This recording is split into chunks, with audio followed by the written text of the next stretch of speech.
بصوا الدرجتين مختلفين ازاي. دي الدرجه اللي هتلاقيها على شفايفك بعد ما تروحي البيت، هي دي الدرجه. الهايلايتر هنجربه في الحته دي زي ما انت شايفه كده. بس اللمعه بتاعته اكتر مكان قريب لرفعه الخد هي المنطقه دي، وهتبين لك اللمعه بتاعته مع حركتين مختلفين ازاي.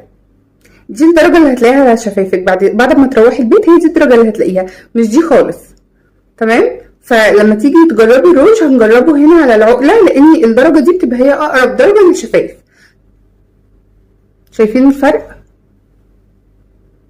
الدرجه مش هي خالص. درجه الفونديشن لما تجربيها على ايدك وتجربيها هنا مش هي خالص. يبقى الفونديشن الصح يتجرب هنا، ما يتجربش على الايد دي نهائي. اكتر مكان هيطلع نفسه على بشرتك هو هنا، الحته اللي عند المعصم دي